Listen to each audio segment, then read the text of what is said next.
Many thanks for remaining loyal to Football Planet, your weekly show dedicated to African and world football news on Africanews, your Pan-African news channel. Here are the headlines. We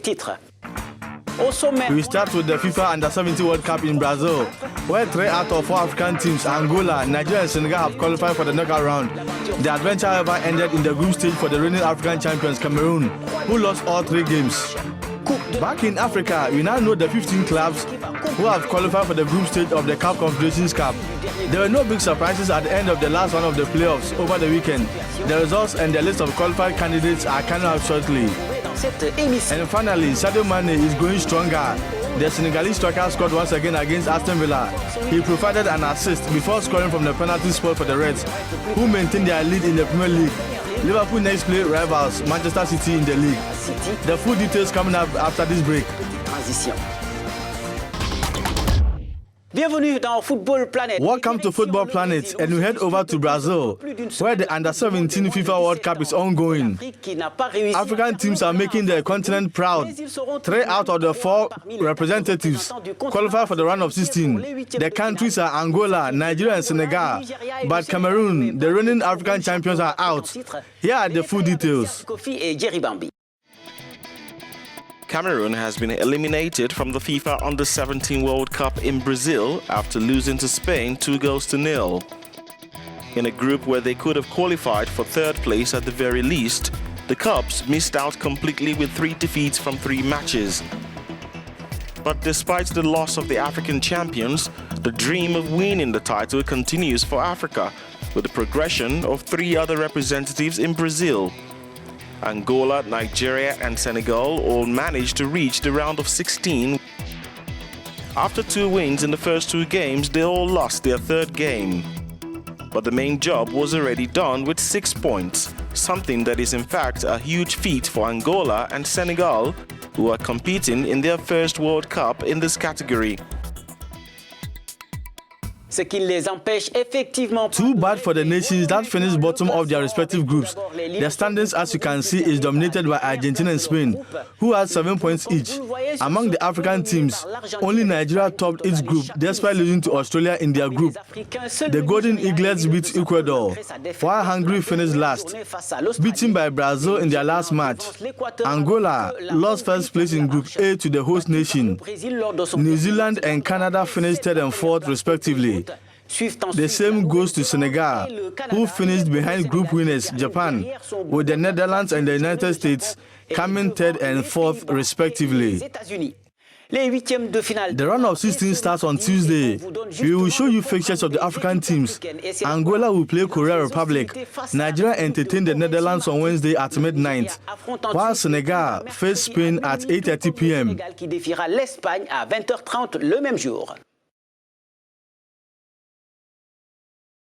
Let's now come back to Africa.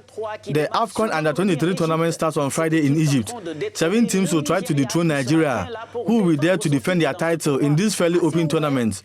And it is the host country that will kickstart the tournament against Mali on Friday at 5 p.m.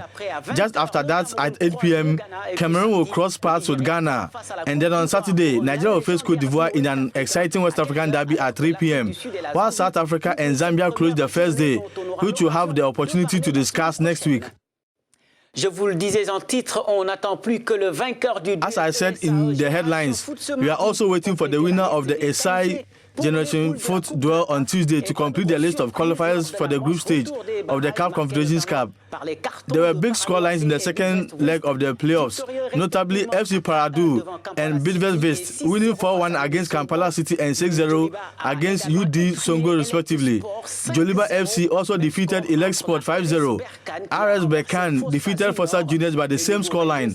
Enugu Rangers qualified with a 1-0 victory over ASC Kara, while FC Nouadhibou qualified despite losing to Triangle FC by 3-1. Here are the 15 teams that have qualified for the group stage of the CAF Confederations Cup. Paradu AC, Enyimba FC, San Pedro, Motema Pembe, Joliba AC, Bidvest Vist, Hassane Agadir, Zanaco, El Masri, Enugu Rangers, FC Nouadhibou, Al Nassr, RS Berkane, and Horea AC, who were eliminated from the CAF Champions League.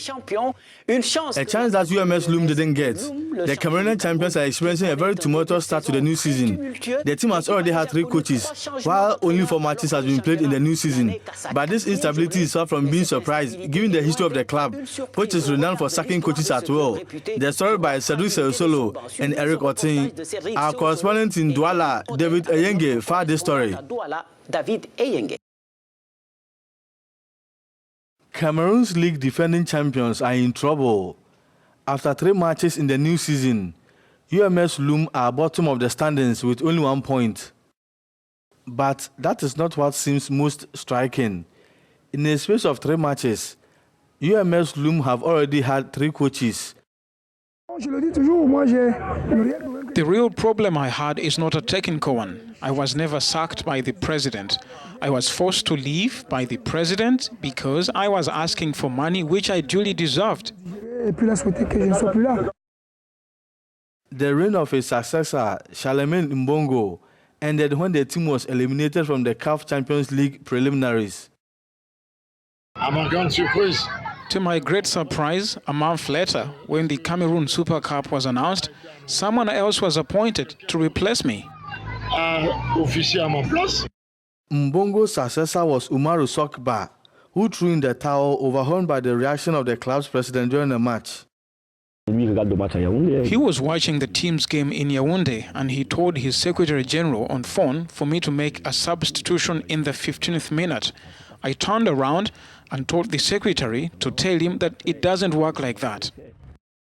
UMS Loom's president, Pierre Kwemo, in 2013 made headlines for all the wrong reasons when he sacked 12 coaches, a record figure in Cameroon football. Just to remind you, UMS Loom won its first match of the new season over the weekend. We have been joined on the phone by the club secretary general, Joseph Chinyo. Thank you for speaking to us. You listened to the story where some of the coaches who left clearly question the club's management when it comes to the frequency with which coaches are sacked. What is your response to this issue? Well, I answer negatively because we did not dismiss the 2 coaches who came before the current one. Those who have left have resigned because at the beginning of each season, we hire a new coach. And during the interviews, we present the club's objectives.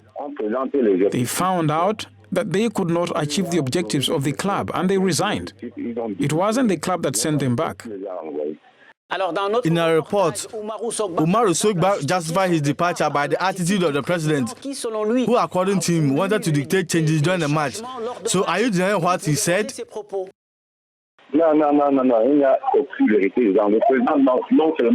No, there is no truth. The president not only does not sit on the bench, he doesn't touch and he doesn't intervene. But he can bring his point of view as a spectator, as a supporter. Since he watches the games, he can tell the coach at halftime, here I think there is a problem on this position. Which player is not in the game? What do you think? But he never imposes his will. He never comes to the bench to say, give me the card, I fill in the names of the 16 players. He never does that. But he can have his point of view as a supporter who watches the games.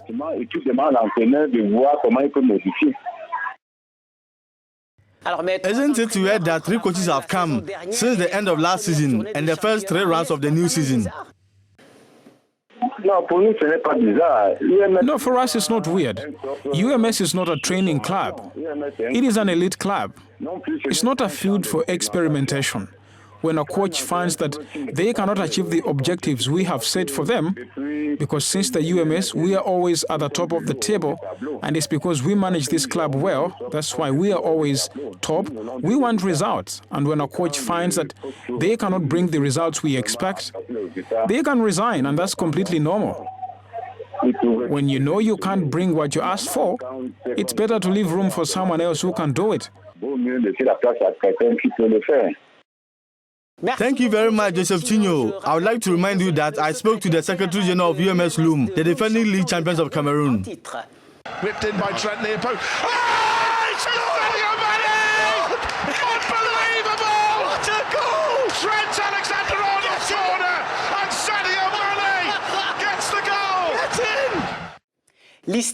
What a performance. That was the reaction of an English reporter almost in trance. Sadio Mane wowed them on Saturday against Aston Villa.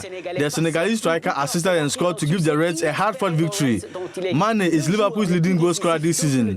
The story by Erica Josiah Marquez and Hawawu Suleimana. Nothing seemed to stop him. Sadio Mane once again the saviour of Liverpool on Saturday against Aston Villa in the Premier League. Mane first provided an assist before slotting home a penalty in added time to help the Reds maintain the lead over Manchester City. This is Senegalese striker's 6th goal of the season with 2 assists. The former FC Metz striker has scored 9 goals for the Reds in the last 4 league games, including 2 decisive penalties against Leicester and Tottenham. Mane's exploit has not escaped the attention of Manchester City coach Pep Guardiola. What Liverpool has achieved has happened to him several times in recent years. It's because Mane has a special talent. Sometimes he dives, sometimes he has this incredible talent to score at the last minute, said the Spanish coach after the Reds snatched victory at the Aston Villa pitch. A week before the clash at the top of the Premier League, it's clear the two teams are certainly in good shape. But Guardiola knows that Sadio Mane can do much more than just diving. Sadio Mane, the genius who still has hopes of winning the Ballon d'Or. In any case, this would be well deserved in view of the Senegalese 2 exceptional seasons. On that note, we bring an end to today's program, which can be found on our website www.africanews.com. See you next time, same channel, Africa News. Goodbye.